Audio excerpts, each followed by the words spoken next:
refúgio. 24 de dezembro. Salote sentiu seu coração partir quando os relatos da mídia começaram a chegar a Fiji. Longe, no Oriente Médio, 200 militantes armados haviam sequestrado 45 soldados da paz das Ilhas Fiji e os mantinham cativos em uma localização desconhecida na Síria. O filho de 34 anos de Salote havia recentemente saído de casa para cumprir suas obrigações com as forças de paz das Nações Unidas no Oriente Médio. Os nomes dos soldados da paz de Fiji sequestrados não foram divulgados imediatamente, deixando Salote se perguntando se seu filho estava vivo e bem. As palavras de Jeremias 2:9 e 11 vieram à sua mente: Eu conheço os planos que tenho para você, planos para o seu bem, e não para o seu mal, a fim de dar-lhe um futuro cheio de esperança. DHH. Salote lembrou que orava por seu filho antes mesmo de ele ser enviado para aquela missão. Certamente ele estava seguro nas mãos de Deus.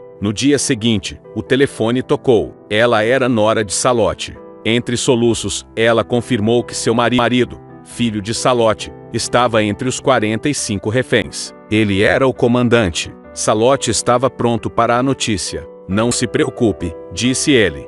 Deus permitiu para que isso aconteça e ele o fez para cumprir um propósito divino. Devemos aceitá-lo e rezar para que ele haja na libertação dos 45 homens. Suas palavras fortaleceram a fé deles, e eles se juntaram às mães e esposas dos outros reféns em oração, jejum e pedindo a Deus que cumprisse suas promessas. Enquanto Salote orava e esperava por notícias durante aquele período sombrio de 2014, ela se aproximou de Deus. Ele percebeu que quando o futuro parece incerto e sombrio, a escuridão pode ser reduzida ou totalmente eliminada, quando você tem paz no coração. Ela se lembrou de Isaías 26:3, que diz que Deus manterá em completa paz aqueles cujas mentes estão nele, porque confiam nele. O versículo 4 acrescenta: Confie sempre no Senhor, pois ele é um refúgio eterno. DHH. Salote também encontrou estabilidade mental e força para aceitar a realidade de que seu filho poderia morrer.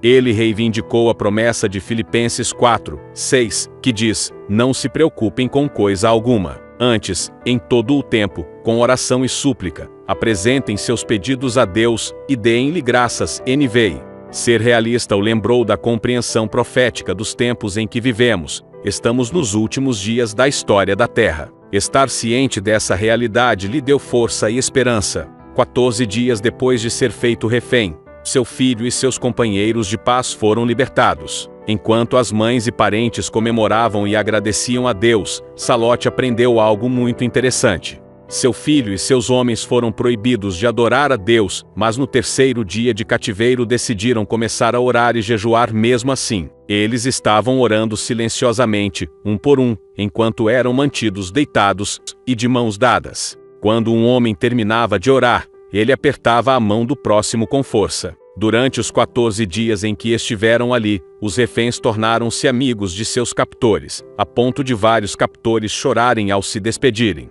Os cativos seguiram ilesos para seu próprio acampamento. Em sua obra O Desejado de Todas as Nações, Ellen White diz: Devemos reconhecer sua graça como revelada pelos santos do passado, mas o que será mais eficaz é o testemunho de nossa própria experiência. Cap. 36, p. 318. Este é o testemunho de Salote. É uma história sobre a graça de Deus. Ele certamente está presente onde seu amor é demonstrado, ela nos diz.